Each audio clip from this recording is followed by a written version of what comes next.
Hello friends, कैसे हैं आप लोग। उम्मीद करता हूँ आप लोग अच्छे होंगे और मैं भी बहुत अच्छा हूँ। तो दोस्तों, आज के इस वीडियो में एक नया नोटिफिकेशन आया है, ट्रेड नोटिस आया है department of commerce, directorate general of foreign trade, DGFT की तरफ से। और ये आया है एक्सपोर्टर्स के लिए।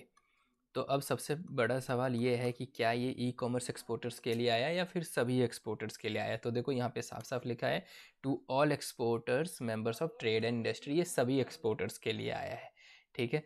फिर उसके बाद है कि ऑल बैंकिंग एंड फाइनेंशियल, ये सभी बैंक्स के लिए भी है, सभी एक्सपोर्ट प्रमोशन काउंसिल मेंबर्स के लिए और सभी डीजीएफटी रीजनल अथॉरिटीज़ के लिए भी है। लेकिन ये आया किस लिए दोस्तों? अभी तक क्या है कि ईबीआरसी को लेकर जो ई कॉमर्स एक्सपोर्टर्स हैं उनके लिए बहुत बड़े इश्यूज़ बन गए, क्योंकि चार्जेस बहुत ज़्यादा है, इतना मार्जिन नहीं है और बैंक को चार्जेस कहाँ से देंगे। बैंकों से नेगोशिएट करना पड़ता है और कई बैंक कम करने को तैयार हैं, कई बैंक कम करने को तैयार नहीं है।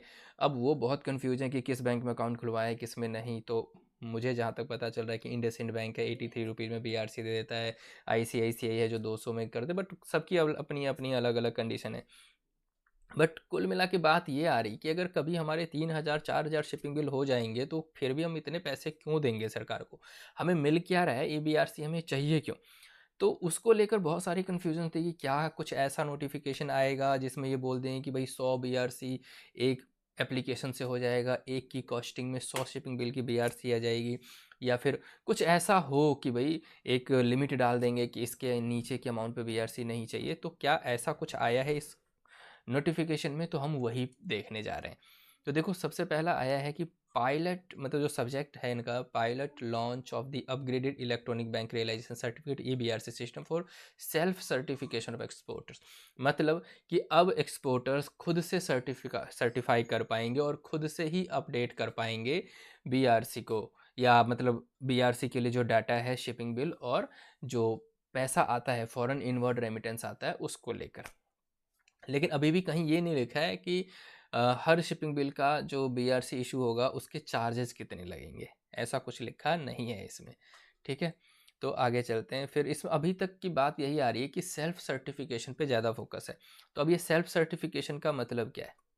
एक सेकेंड, देखो, सेल्फ सर्टिफिकेशन का मतलब ये है कि आप खुद ही बता दो कि आपका जो आईआरएम है वो कौन से शिपिंग बिल के लिए है। अब ये आईआरएम क्या है? आईआरएम होता है जब कोई पैसा आता है, किसी शिपिंग बिल के आगे जो पैसा आता है उस पैसे को ये लोग आईआरएम बोलते हैं। लेकिन ये जो ई कॉमर्स के केस में क्या है, ई कॉमर्स एक्सपोर्ट के केस में वो आईआरएम नहीं होता, वो सिंपल एक पेमेंट होती है। या तो किसी को एनईएफटी के फॉर्म में वो पैसा क्रेडिट होता है या फिर किसी को ईबे या फिर अदर प्लेटफॉर्म से क्रेडिट होता है। तो ऐसे केस में वो आईआरएम नहीं है। तो पहले आप बैंक को एप्लीकेशन दो कि आईआरएम में कन्वर्ट करो भैया, फिर उस आईआरएम को खुद आप शिपिंग बिल से लिंक करो। इसका मतलब कि सेल्फ सर्टिफिकेशन का बेनिफिट ई कॉमर्स एक्सपोर्टर्स के लिए अभी भी मुझे नहीं लग रहा है, क्योंकि अभी भी आपको बैंक के तो चक्कर लगाने हैं कि भैया ये मेरी सारी पेमेंट्स है, इसको आईआरएम में कन्वर्ट कर दो, और आईआरएम में कन्वर्ट करने के लिए बोलेंगे अपना पूरा का पूरा टाइम जो उनको लेना होगा। तो अभी तक के पैराग्राफ को पढ़ के ये लग रहा है कि ये जो बात आई है वो नॉर्मल एक्सपोर्टर्स के लिए, जिनके पैसे फॉरेन करेंसी में आते हैं और जो ऑलरेडी आईआरएम होते हैं। बैंक उसको आईआरएम ही क्रिएट करता है ऐसी पेमेंट्स, क्योंकि उनका सिंपल सीधा सीधा पैसा। लेकिन ई कॉमर्स के केस में क्या है, अमेजन इन्वॉल्व है, ईबे इन्वॉल्व है, अलग अलग पेमेंट के पेमेंट प्लेटफॉर्म इन्वॉल्व है। तो वहाँ पे वो लोग आईआरएम क्रिएट नहीं करते। आप उनको बताओगे कि ऐसे ऐसे पैसा आया है तो वो आईआरएम में क्रिएट करेंगे। अब सवाल ये आता है कि आईआरएम क्रिएट कराते टाइम भी दिक्कत है। अब सपोज करो आपके पैसे कट के आते हैं, कोई डिडक्शन है, अमेजन अपने कमीशन काट लेता है या ईबे कोई अपने डिडक्शन काट लेता है, इस टाइप के कटने के बाद पैसे आते हैं और पता चले कि सौ डॉलर की हमारी शिपिंग बिल थी और पैसे आ रहे हैं सिर्फ $60, तो $40 तो डिडक्ट हो गए। तो अगर आपने $60 को आईआरएम क्रिएट करवा भी लिया बैंक से, तो अब आप 60 को 100 से लिंक करोगे तो उसको $40 का डिडक्शन नजर आएगा। अब $40 का डिडक्शन करके वो फिर शिपिंग बिल क्लोज नहीं करेंगे, बोलेंगे आपका पैसा कम आया। तो आप बोलोगे नहीं नहीं, हमें तो इतना ही कट के आया है। अब देखो, बैंक का एक नियम है कि 25% तक अगर डिडक्शन है तो वो एक सर्टिफिकेशन आपसे ले लेंगे कि हाँ आपने कोई इंसेंटिव नहीं लिया है तो चलो, और लिया है तो आप सरेंडर कर दोगे, मैं इसको सेट ऑफ कर देता हूँ। लेकिन 25% से ज़्यादा होने पे तो वो दिक्कत है, वो क्लोज नहीं करेंगे। तो अभी भी ई कॉमर्स को लेकर क्लैरिफिकेशन नहीं है। देखो, स्ट्रीम्ड वर्कफ्लो, भाई ये जो स्ट्रीम्ड वर्कफ्लो की बात करें कि बहुत ही साधारण वर्कफ्लो हो जाएगा, वो उनके लिए है जो नॉर्मल एक्सपोर्टर्स हैं, जिनको एक्सपोर्ट रेमिटेंस आईआरएम के फॉर्म में ही बनता है, मिलता है। वो फिर अपने खुद के ही अपने आईआरएम को जाएंगे और ईबीआरसी जो भी इनका सॉफ्ट टैक्स एक सिस्टम है जिसपे शिपिंग बिल की सारी डिटेल आएगी। इसका मतलब ये कहना ये चाहते हैं, इस पूरे पॉइंट का मतलब समराइज फॉर्म में बात करूं तो एक तरफ आपका डाटा होगा शिपिंग बिल का 1 2 3 4 5 6 7 8 जो भी जितने भी शिपिंग बिल जनरेटेड होंगे, और एक तरफ आपका डाटा होगा आईआरएम का, मतलब जो पेमेंट्स आपकी आई हैं। अब आप बोलोगे ये जो शिपिंग बिल है वो इस आईआरएम से, दोनों को आप मैच करके दे दोगे, फिर बैंक आपने खुद ही सर्टिफाई भी कर दिया, फिर बैंक इसको रिव्यू करेगा। तो ये सब आप जो अपने एंड पे कर सकते हो वो ही ये नोटिफिकेशन लेके आए कि आप ये सब अपने एंड पे कर पाओगे आगे। लेकिन आप अपने एंड पे आईआरएम क्रिएट नहीं कर सकते, आईआरएम के लिए आपको बैंक ही जाना है। तो कुल मिला के अभी तक ये सारी चीज़ें मुझे जो लग रही है ये नॉर्मल एक्सपोर्टर्स के बेनिफिट्स के लिए ज़्यादा है। नाउ पायलट लॉन्च, ये यही कह रहे हैं कि ईबीआरसी सिस्टम जो है, हम 15 नवंबर 2013 से एक नया सिस्टम लेके आ रहे हैं, यूजर एक्सेप्टेंस टेस्टिंग कर रहे हैं, जिसमें डीजीएफटी है वो डाटा को मैच कर देगा। सारी की सारी कहानी वो आईआरएम और शिपिंग बिल तक ही टिकी हुई है। ना इन्होंने कोई पेमेंट डिडक्शन की बात की है, ना इन्होंने कोई नेगोशिएशन या शिपिंग बिल चार्जेस या फिर ईडीपीएमएस क्लोजर चार्जेस को लेकर बात की है। पायलट लॉन्च का मेन जो है वो लेना देना बस इतना ही है कि हम ना अब आपको राइट देने जा रहे हैं, अब आप ही शिपिंग बिल को आईआरएम से मैच कर देना और आप ही अपलोड कर देना है डाटा को। फिर बैंक वाले क्या करेंगे, उसको रिव्यू कर लेंगे अपने एंड पे, फिर अगर उनको सब ठीक लगेगा तो एक झटके में सबकी बीआरसी आ जाएगी। अब ये मैंडेटरी एपीआई रजिस्ट्रेशन इंटीग्रेशन, ये एपीआई इंटीग्रेशन ये है कि बैंक को बोल दिया भैया अब आप जो पेमेंट्स रिसीव करते हो ना उसकी उसको एक लिंक कर दो, ईडीपीएमएस से लिंक कर दो।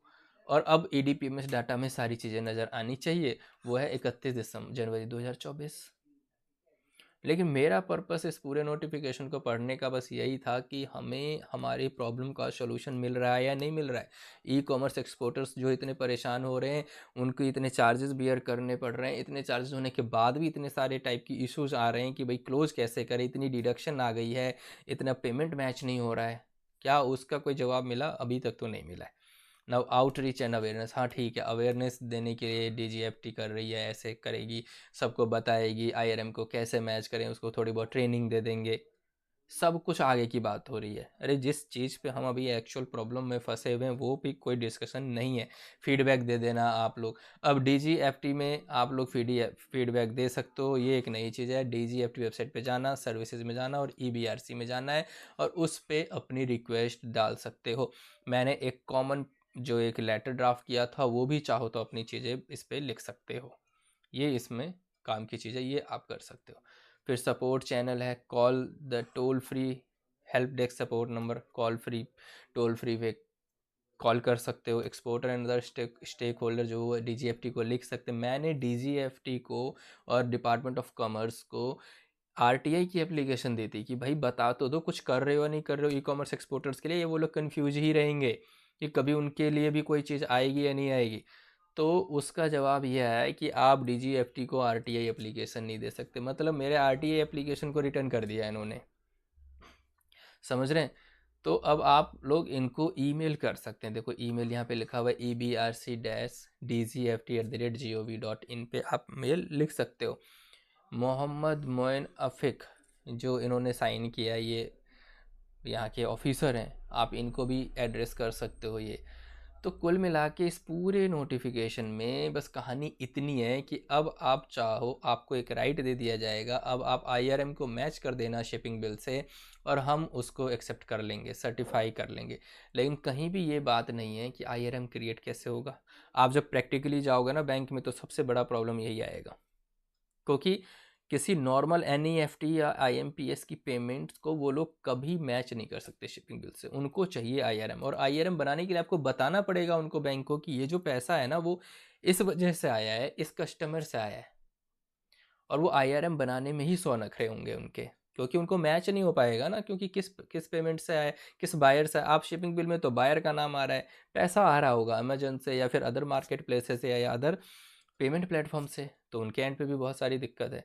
ये सारे के सारे जो ई कॉमर्स के इश्यूज़ हैं वो अभी एड्रेस नहीं किए हैं इस नोटिस में, बट होपफुली कि ई कॉमर्स की चीज़ों पे भी डिस्कशन होगा, क्योंकि मैंने एक आर्टिकल पढ़ा है जिसमें ई कॉमर्स एक्सपोर्ट को बूस्ट करने के लिए गवर्नमेंट कुछ कर रही है। मैं अगली वीडियो में उस आर्टिकल पे भी डिस्कस करूंगा, और वो एक आर्टिकल एक होप है, उम्मीद है कि भाई कुछ नया आने वाला है ई कॉमर्स एक्सपोर्टर्स के लिए। इसीलिए बिल्कुल आप कूल रहिए, ध्यान से इन सब चीज़ों को पढ़िए, या मैं कोशिश करता हूँ समझाने की, आप समझिए। फिर भी अगर कोई क्वेरी रहती है तो आप मुझे कमेंट बॉक्स में बता सकते हैं, कॉन्टैक्ट कर सकते हैं, और मैं अगली वीडियो उस आर्टिकल पे लेके आने वाला हूँ जिससे एक उम्मीद जगेगी कि हाँ यार, गवर्नमेंट की नज़र में हमारे ई कॉमर्स एक्सपोर्टर्स हैं और उनकी परेशानी भी है, उसका कोई ना कोई सॉल्यूशन आने वाला है।